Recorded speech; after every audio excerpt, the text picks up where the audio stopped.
Hello అండి, అందరికీ నమస్కారం. ఏపీ టెట్ మరియు డిఎస్సికి సిద్ధమవుతున్న మీ అందరికీ స్వాగతం, సుస్వాగతం. AP TET to DSC YouTube ఛానల్కి. ఓకే.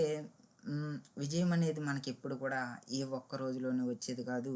అది మన నిరంతర కృషి మీద, సరైన అవగాహన మీద ఆధారపడి ఉంటుంది కాబట్టి మనం గత ప్రశ్నపత్రాలని ఒక్కొక్కటిగా విశ్లేషణ చేసుకుంటూ ముందుకెళ్దాం.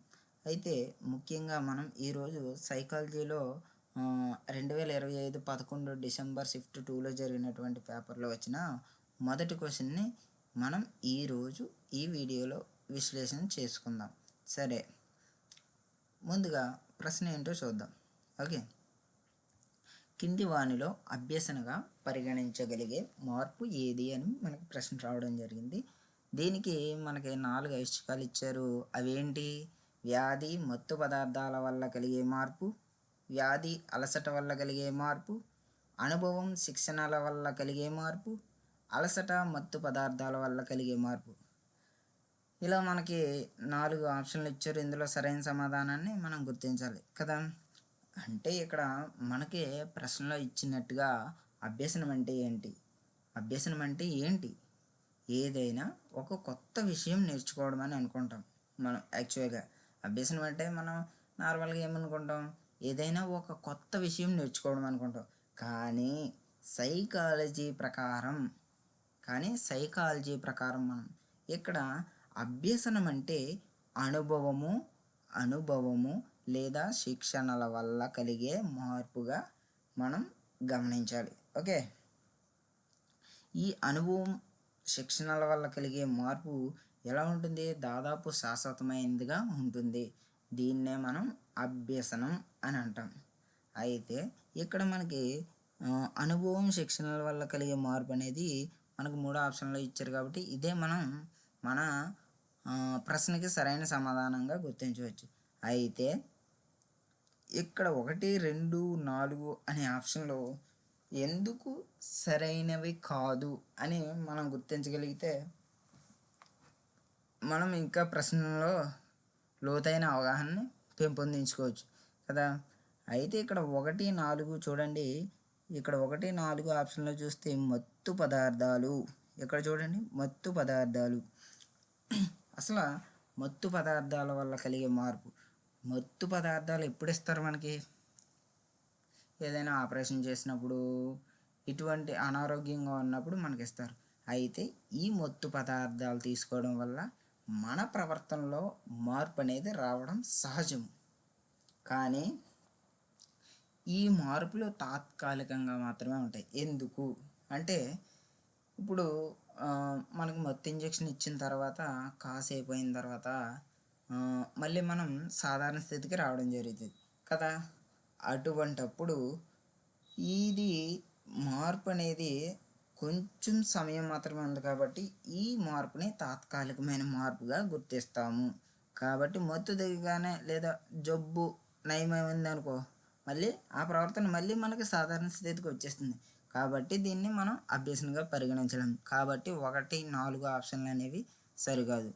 అయితే ఆప్షన్ 2 ఎందుకు కాదనేది ఒకసారి చూద్దాం.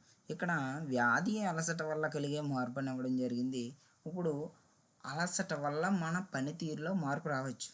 ఎలాగా?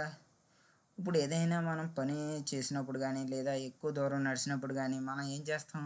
అలసిపోతాం. ఇలా అలసిపోయిన తర్వాత కొంచెం సేపు విశ్రాంతి తీసుకున్నాక, అలసిపోయిన తర్వాత మళ్ళీ కొంచెం సేపు విశ్రాంతి తీసుకుంటాం. ఇలా విశ్రాంతి తీసుకున్న తర్వాత మళ్ళీ మనం సాధారణ స్థితికి వస్తాం. కాబట్టి ఇది శిక్షణ వల్ల వచ్చిన మార్పు కాదు కదా. ఇది కేవలం మన శరీరంలో జరిగినటువంటి తాత్కాలికమైన మార్పు. కాబట్టి ఈ ఆప్షన్ని కూడా మనం ఎలిమినేట్ చేయవచ్చు. కాబట్టి మనకి ఈ ప్రశ్నకి సరైన సమాధానంగా అనుభవం, శిక్షణ వల్ల కలిగే మార్పు అనేది మనం సరైన సమాధానం గుర్తించవచ్చు. ఎందుకంటే ఇక్కడ చూడండి, శిక్షణ అంటే ఏంటి, అనుభవం అంటే ఏంటంటే, శిక్షణ అంటే ఏదైనా ఒక పనిని పదే పదే చేయడం. ఏదైనా ఒక పనిని పదే పదే చేస్తున్నాం అనుకో, దాంట్లో మనకి ఎక్కువ శిక్షణ రావడం జరుగుతుంది. ఎందుకు? మనం ఉదాహరణకి ఏదైనా కంపెనీలు లేదా ఎక్కడైనా టీచర్ ట్రైనింగ్లో కూడా మన శిక్షణ పొందడం ద్వారా ఆ శిక్షణ పొందినటువంటి అనుభవాలు ఏవైతే ఉన్నాయో ఇవి ఎక్కువ కాలం మన మెదడులో స్థిరంగా ఉండడానికి అవకాశం ఉంటుంది. కాబట్టి ఇది శాశ్వతమైన మార్పు. శాశ్వతమైనటువంటి దాదాపు శాశ్వతంగా ఎక్కువ కాలం గుర్తుంటుంది కాబట్టి దాదాపు శాశ్వతమైనటువంటి మార్పుని కలిగజేస్తుంది. కాబట్టి ఈ శిక్షణ అనేది మనం అభ్యసనంగా పరిగణిస్తాం. అలాగే అనుభవం అంటే ఏంటి? గతంలో ఎప్పుడైనా జరిగిన సంఘటనలు ఏవైనా ఉంటే వాటి నుండి మనం నేర్చుకుంటే దాన్ని మనం అనుభవం అంటాం. ఏదైనా గతంలో జరిగిన సంఘటనలు ఏవైనా ఉంటే వాటి ద్వారా మనం ఏదైనా నేర్చుకున్నామంటే దాన్ని అనుభవం అంటారు. ఈ అనుభవం ద్వారా నేర్చుకున్నవి మనలో చాలా కాలం స్థిరంగా ఉంటాయి. ఈ అనుభవం వల్ల నేర్చుకున్నటువంటి విషయాలు ఏవైనా ఉన్నాయంటే అవి చాలా కాలం పాటు మన మెదడులో స్థిరంగా ఉంటాయి. కాబట్టి దీన్నే మనం అసలైన అభ్యసన అంటాము. ఓకే, మనం సరైన సమాధానంగా ఈ ప్రశ్నకి మూడోదని చెప్తాం.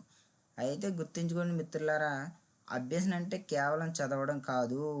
అభ్యసనం అంటే కేవలం చదవడం కాదు, అనుభవం ద్వారా మనల్ని మనం మార్చుకోవడం. అభ్యసనం అంటే కేవలం చదవడం మాత్రమే కాదు, అనుభవం ద్వారా మనల్ని మనం మార్చుకోవాలి. ఈ వివరణ మీకు నచ్చినట్లయితే మన వీడియోని లైక్ చేయండి. అలాగే మరిన్ని క్లాసుల కోసం మన ఏపీ టెట్ టు డిఎస్సి ఛానల్ని సబ్స్క్రైబ్ చేసుకోండి. All the best.